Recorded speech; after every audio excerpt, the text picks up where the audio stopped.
4000 বছরেরও বেশি সময় ধরে কোটি মানুষের তৃষ্ণা মিটিয়ে চলেছে এক বিস্ময়কর কূপ, অথচ কখনোই দেখা দেয়নি পানির ঘাটতি। আল্লাহ তাআলার অনন্য কুদরত ও বরকতময় নিদর্শন পবিত্র মক্কার পবিত্র জমজম কূপ।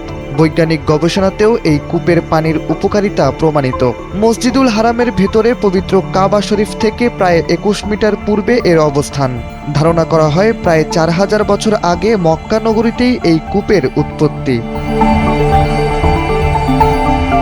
হযরত ইব্রাহিম আলাইহিসসালাম ও তার পুত্র ইসমাইল আলাইহিসসালামের জীবনের সঙ্গে গভীরভাবে জড়িয়ে আছে জমজম কূপের ইতিহাস।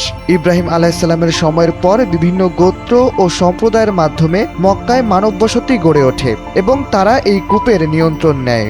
জুরহুম গোত্র মক্কায় বসতি স্থাপনের পর তাদের এক নারীকে বিয়ে করেন ইসমাইল আলাইহিসসালাম। RICL TMX, যুগের পর যুগ স্থাপনা থাকে মজবুত।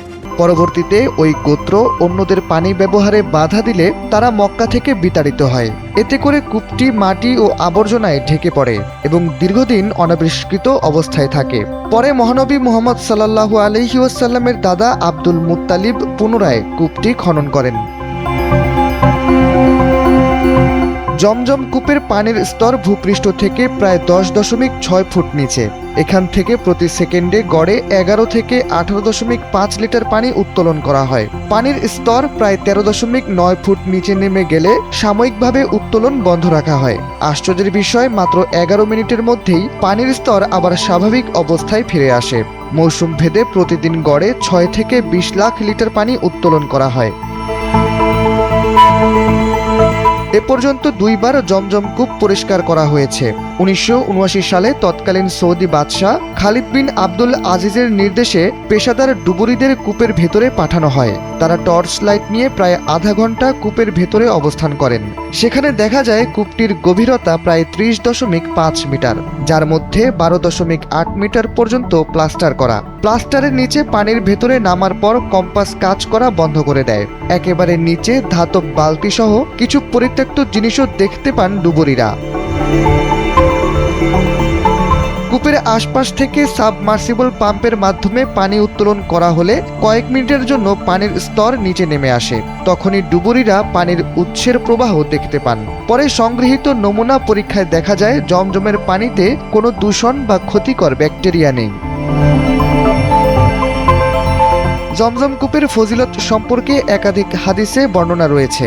সাহাবী আবু যার গিফারি রাদিয়াল্লাহু তাআলা আনহু থেকে বর্ণিত, যা আবু বকর সিদ্দিক রাদিয়াল্লাহু তাআলা আনহু এর সূত্রেও পরিচিত, রাসূলুল্লাহ সাল্লাল্লাহু আলাইহি ওয়াসাল্লাম বলেছেন, জমজমের পানি বরকতময় এবং তৃপ্তিদায়ক। এছাড়া আব্দুল্লাহ ইবনে আব্বাস রাদিয়াল্লাহু তাআলা আনহু বর্ণনা করেন, রাসূলুল্লাহ সাল্লাল্লাহু আলাইহি ওয়াসাল্লাম বলেছেন, পৃথিবীর সর্বোত্তম পানি হচ্ছে জমজমের পানি।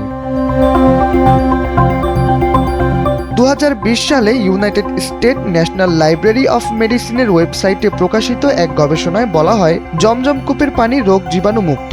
পরীক্ষায় দেখা গেছে এতে সিরাম ইউরিক অ্যাসিডের মাত্রা স্বাভাবিক সীমার মধ্যেই থাকে এবং এটি লিভারের জন্য নিরাপদ। গবেষণায় আরও উল্লেখ করা হয়, মানব স্বাস্থ্যের জন্য এই পানির উপকারী প্রভাব রয়েছে। পবিত্র হজ ও ওমরা পালনের জন্য প্রতি বছর বিশ্বের নানা প্রান্ত থেকে লাখো মানুষ এই পানির স্বাদ গ্রহণ করেন। কারো কাছে এটি সুস্থতার আশীর্বাদ, কারো কাছে আধ্যাত্মিক তৃপ্তির প্রতীক। শতাব্দীর পর শতাব্দী ধরে একইভাবে প্রবাহমান এই পানির উৎস কেবল ইতিহাসের অংশ নয়, বরং বিশ্বাস, বরকত ও বিস্ময়ের এক জীবন্ত ধারাবাহিকতা, যা আজও মানুষের হৃদয়ে একই রকম শ্রদ্ধা ও অনুভূতির জায়গা ধরে রেখেছে। শাহরিয়ার আহমেদ, NPB।